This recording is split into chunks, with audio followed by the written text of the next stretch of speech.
Hello and welcome back to Ave Imperator Productions. This time we're going to be taking a look at the history of radical and revolutionary movements in the United States, starting with the radical underground of the 1970s.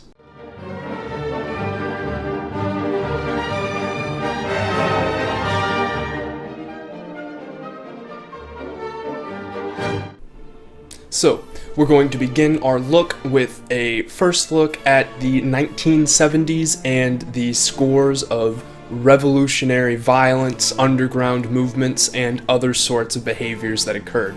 It's actually not a very well documented period in American history, and it's something that very few people know about at all. I was really excited to look into this, and as it turns out, it's actually quite sad when you look at a lot of these groups, but it's very interesting because it's sort of like a game of telephone where these groups later were refractions of earlier groups, and so as we go back we'll see more and more what the actual picture was and how it became muddled through time. So first I want to take a look at what is the underground. This was an idea that really came to the forefront at the beginning of the 70s. It's something you hear about a lot. The underground, the Weathermen, who became the Weather Underground, lots of these groups organizing, and it sort of draws to mind the idea of literally working underground, and until recently it wasn't really something that was well understood. So first, we're going to discuss what the underground was and how it operated. So, the underground was not a place, it was a lifestyle. Going underground did not really mean moving away, it actually usually meant moving closer toward whatever center of action it was that you wanted to participate in. So, a lot of the first people to go underground were actually people who were attempted to be drafted into the Vietnam War, and they were on the run. This was the overwhelming majority of those who were underground, but there was also a large fraction of this that was the revolutionaries and the radicals themselves. They drew from the experience of these previous underground members, and they used their devices and their ways of performing less than legal acts to hide themselves in plain sight. So if you were to go underground, what would that look like? Most of the underground movements were deep in the hearts of cities or in rural areas just outside of a major city. Usually what would happen is you would change your clothes, change your manner of dressing, dye your hair, and the most important part was to get a new identity. This was a little tricky. There were several different ways you could do it. Forging passports and documents was one of the earlier ways, but the Weathermen actually figured out, who we are going to talk about at the end of this video, figured out a much more sinister way to go about with their own obscuring of their information. They would often find infants who were born and quickly died after receiving their social security information in a hospital from around the time that they themselves were born, and then use that information under that assumed name to forge new documents for the person, since they were legally on the register, even though they were considered dead. This would become a huge problem near the end, which we'll discuss at the end of this video, but it's not the most tasteful thing, but as we'll see, these groups were extremely distasteful overall. So, overall, the underground itself was not, again, it was not a location, it was a lifestyle. So now, a little bit about the underground movements of the 70s themselves. I want to talk about the past and how it sort of got to the point where bombs were going off. And this is actually very interesting. Between 1971 and 1972, over 2,500 bombs were set off domestically in the US. About 1% of them were fatal, but that's still a rather large number. So it actually got to the point where there was a bomb that was set off in a movie theater in New York City. And the theater next to them was screening a movie and had a lot of people in there watching, and the police showed up and told the people they had to evacuate because they didn't know if there were more bombs, or they didn't know the theater was going to collapse or anything like that. And the movie watchers rioted because they wanted to sit there and watch their movie, and they were not about to let the police draw them out for what they saw as a public nuisance.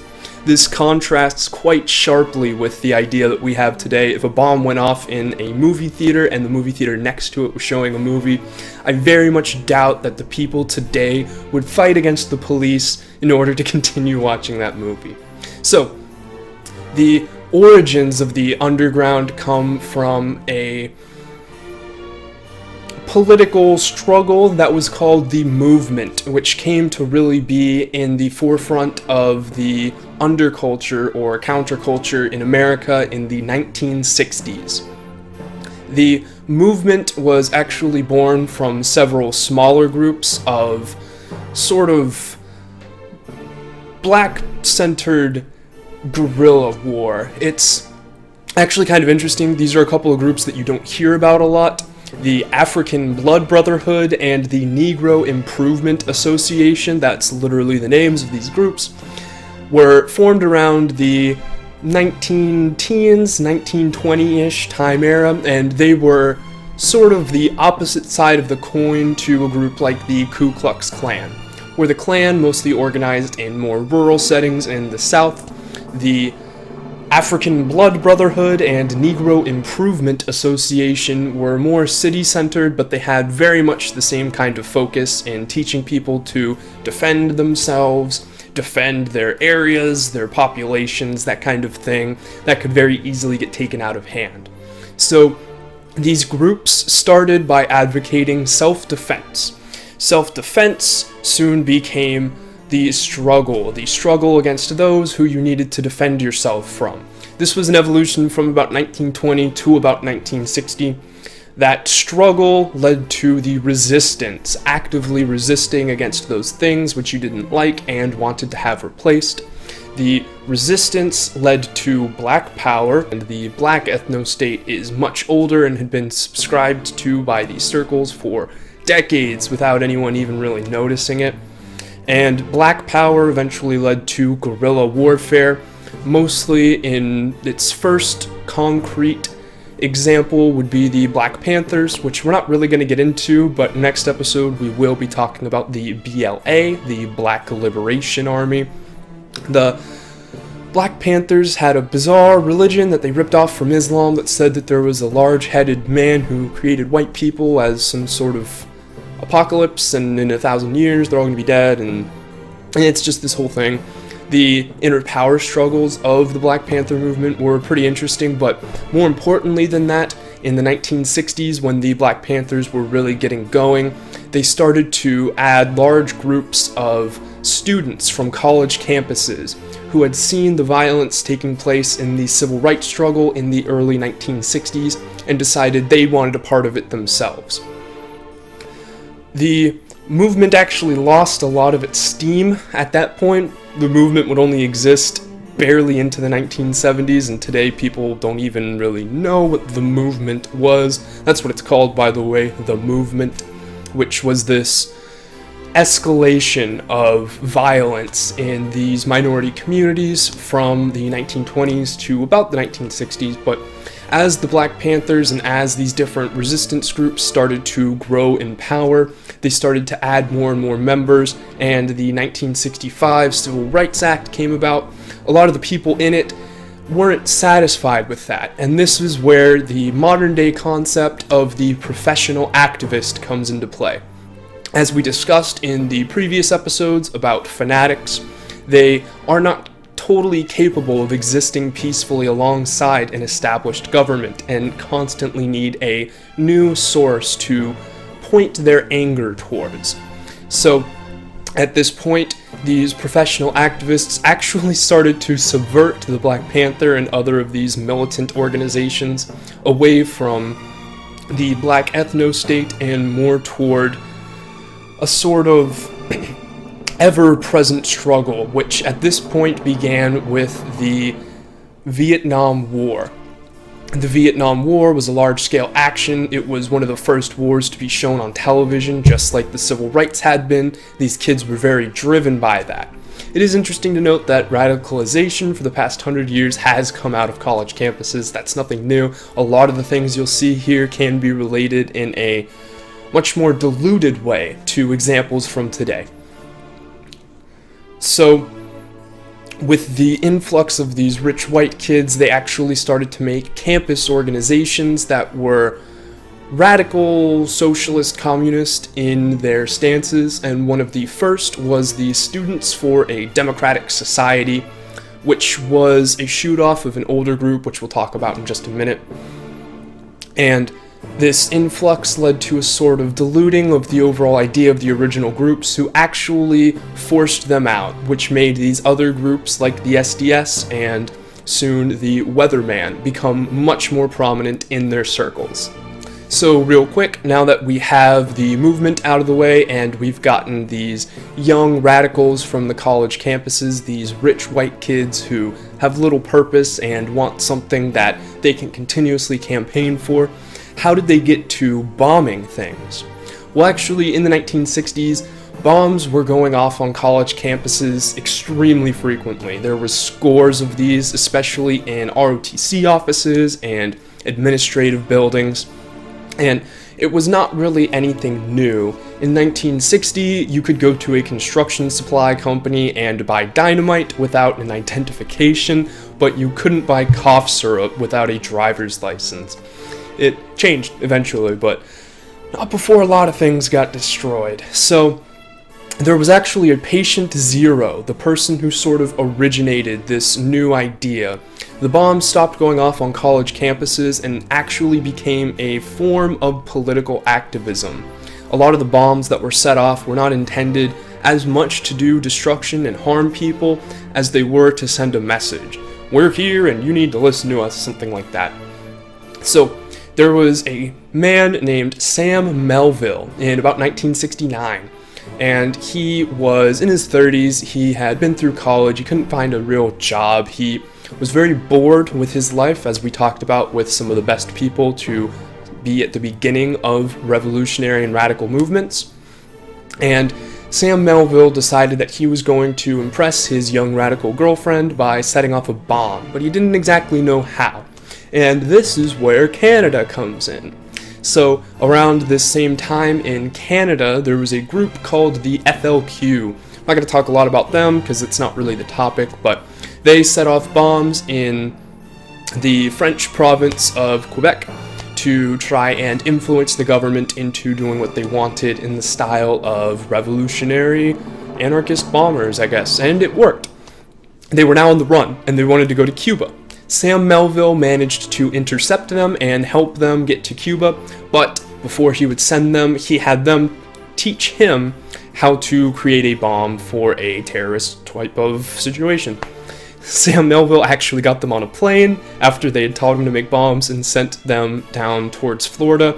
They hijacked that plane and made it land in Cuba, and they were received by the Cuban government, some of the first in a long string of bombers that would end up in Cuba somehow, but that's skipping ahead a little bit. So Sam Melville went on a little bit of a bombing spree and actually started the trend that we'll see in massive amounts of bombs going off just about everywhere in the country. He finally bombed the New York City courthouse, a very famous site, and got caught. The FBI found him, threw him in jail, and he started a riot called the Attica riots, which was crushed, and he was killed at some point during that riot. He became something of a martyr, and he would be someone that would be invoked time and time again. But the bottle was now open, and the floodgates were set to pour out a new string of bombs. Since people knew that it was possible to get away with, it was possible to do, and it was possible to generate publicity. These bombs would start to flow uncontrolled. I'm not so good with metaphors on the fly, I guess. So, after Sam Melville came a very important group, the Weathermen. So, the Weathermen was the first and largest radical underground group to wage a campaign of war, as they themselves described it, against the United States government on United States soil. The Weathermen did not start out as their own group, though. They were a group of radicals who had formed in the SDS, the Students for Democratic Society, which was a 1960s era movement on college campuses. It was a loosely affiliated group of organizations on college campuses that did have a sort of central committee that helped to fan out information and protests and occasionally bombings on campuses and things like that. And the SDS was actually itself an offshoot of a group called the League for Industrial Democracy, a socialist organization from about 1905. So I just want to quickly point out that this is the third or fourth organization that we've looked at just in this episode that goes back to the early 20th century. And as I said, a lot of these groups are offshoots and are extremely watered down from their origins, which kind of gives a glimpse into these oafs that we see running around today on college campuses, shutting things down and generally sort of making a fool of themselves. This is the idea that they have, which is itself a muddled idea of a further back idea. And that's kind of the idea of this set of videos that we're going to be looking at. So, the Weathermen. It actually comes from a lyric from a Bob Dylan song, "You don't need a weatherman to know which way the wind is blowing." And the name did change, but it wasn't until near the end of the first Weathermen organization, and we'll talk about that in just a little bit. So, the broadcast of the civil rights movement, as we said, got a lot of fervor stirred up in the college students who wanted to see social justice in their own societies, as it had taken root in many countries across the world around this time, and they joined their local campus organizations like the SDS. The SDS was not the original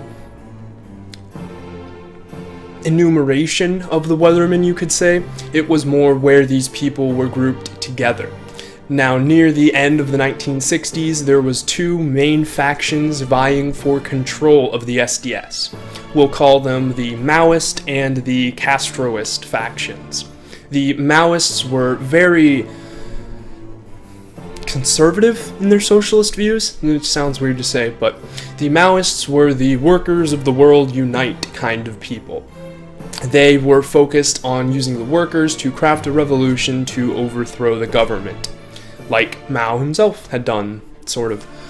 And the Castroist faction, which were the ones that became the Weathermen, were much more focused on the social justice of the actual people on the ground, and they were very focused on race to a point of almost obsession. It's actually said in the book we're referencing here, Days of Rage, that all of the Castroists really just wanted to be Black Panthers themselves, because they just looked so cool. Leather, it's tight, it's great. But they actually got into a pretty heated debate, I don't know if you'd call it that, more of a struggle for power in the SDS. And the Castroist faction found a way to form a coalition with the Black Panthers and these groups that they loved so much. And one year in 1969, when these two groups were trying to become the heads of the SDS, actually got the leader of the Black Panthers to come up on stage and declare the Maoist faction racist. Everybody started chanting racist and screaming at them, and the Maoists were completely kicked out of the SDS, and the Castroist faction came to power. I'm not really going to talk a lot about the individual people because I don't want to glorify what they did or who they were, but this is just sort of an overview of what the Weathermen was, where it came from, and how it fell in about 2 years. So, now that the Castroist faction became the leaders of the SDS, they wrote a manifesto, which was called the Weatherman Manifesto, which is where the Weathermen come from. The first move of the Weathermen was to dissolve the SDS so that they had a more central organization and so that there couldn't be another challenge for power in the same vein that they came to control it themselves. This would actually be a huge flaw and may have been one of the contributing factors to their demise, but overall it probably didn't really matter so much because, as you'll see, they were a very sad group of people. So, the Weathermen were what the FBI called apocalyptic revolutionaries. They believed that in the early 1970s, 1970 itself to be exact, that all of the Western governments, the capitalist world, was on the brink of apocalypse, and this apocalypse would bring about new forms of radical, socialist, communist, whatever your favorite flavor of that is, governments. They thought that they needed to stir the pot, so to say, in order to bring about this apocalyptic change, and they were willing to do just about anything to see that end. The Weathermen had not actually gone underground yet. That would come after what was known as the Days of Rage. Book title. So, the first thing that the Weathermen had to do was harden their own members for the upcoming war. And this was actually the first of about 3 or 4 exoduses of a lot of their actual numbers. By the time that the Weathermen was sort of temporarily disbanded near the middle of 1971, they shrank down to about 30 people. But at this time, they still had a few hundred, and they were very intent on getting rid of them. They had lots of really bizarre policies, such as they would promote their members going to orgies, and they would disallow anyone from being in a relationship to try and form an overall feeling of love for the different groups. But if you were a leader, you still got to be in a relationship, just as any good socialist movement has a separation from leadership and the average person that's participating. They would send naked women, girls about 20 to, actually they had some that were like 17, 18, 19, through high schools. They would send topless naked women running through high schools screaming about the Weathermen to try and recruit people into their organization and to try and depersonalize these people. They were not very good at a lot of the tactics that they thought that they were actually implementing. They decided that maybe the Maoist faction was right and they had to get the workers on their side, and one of the leaders of the Weathermen went to Milwaukee to try and talk with some of them, but a lot of these guys were extremely pompous, and again, they didn't actually care about the workers. And he decided to stop trying to convince them and picked an argument and was beat beyond recognition and had to stay in the hospital. That was the end of their decision that maybe they should ally with workers. And that's kind of a position that a lot of the radical left has kept to this day against the workers, but that's a different story. So the Weathermen had done all these bizarre policies, they had narrowed down the amount of people they had, and then they decided it was time. They coordinated the Days of Rage, which was mass protests, supposed to be mass protests across the country at several major cities. They announced it for weeks and months, and they tried to organize as well as they could, and on the day that this mass protest was supposed to happen, nobody showed up. There was about 15-20 people in the leadership in Chicago, New York City, and in San Francisco, I believe it was, and they led these protests, and the cops knew that it was going to happen because they had told everyone about it. They blockaded the streets, and they beat these people down pretty hard. After that, the Weathermen decided it was no longer safe to be above ground. They went underground. This was where they started forging the birth certificates and the social security numbers from dead babies.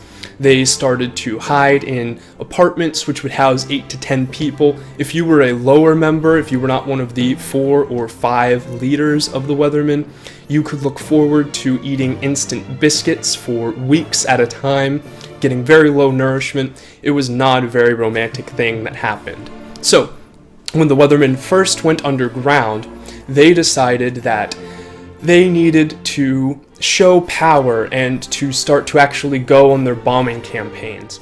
Interestingly, over the hundreds, if not thousands of bombs that were spread by the Weathermen, there was one bomb maker, and he was in charge of everything because he was the only working class guy they had, and the intellectuals did not understand a lot of these concepts and also really weren't willing to learn about them. Why were they not willing to learn about them? Well, in the beginning of the Weathermen Underground, when they decided to go on their bombing campaigns and to actually hurt people, They were relatively unsuccessful. Most of their bombs didn't go off, but there was one that did, and it did kill people. There was two. There was one that went off and killed some people in a police headquarters, but the FBI was so bad with their investigations back then that they never actually tied them to it. But more importantly, an event called the Townhouse would radically alter the Weather Underground, which they would become known as after, for the foreseeable future. So, the Townhouse. They had decided they wanted to kill people. They were willing to make bombs to do it. They had about 4 Weathermen in this townhouse in New York City, which was going to be their bomb creating center for the East Coast. And something went wrong, and the bomb exploded, and it killed about 3 of their members. 1 or 2 of them made it out of the townhouse and actually became lifelong Weatherman members after that. But it's interesting to point out that the only people that the Weathermen successfully killed, and can be rightfully pointed to as having killed, were themselves. This is what I was saying when I said this was actually quite sad, and things only go downhill for the Weathermen after this. So they successfully kill some of their own members, and everyone gets really dour, and they say, well, you know, maybe killing isn't good. I don't want any more of us killed. That was a really bad move. And so they reformat, and they get their one bomb maker, who's the only one that they're going to trust, to start planting bombs, but now they call them in, they make sure nobody's around, they do it to isolated areas because it's no longer about waging a war, it's more of a political campaign and a way to make themselves more famous. And this was around the time the Weathermen really messed up. They inspired a copycat bombing in the University of Madison in Wisconsin, and it killed a scientist who had nothing to do with anything and was actually a really good guy. This was when public attention started to turn away from the group, and then the FBI pulled records from different babies that had been born in 1940 in California and had died in the hospital, and noticed that all of them had driver's licenses issued very recently. This was when the FBI finally cracked the Weathermen and they started to disperse. They would come back later, and they would be known as the Weather Underground, and it would be pretty different. It would never have the numbers that the original Weathermen did, and by that point they were much more a political organization than a faction underground going to war with the United States.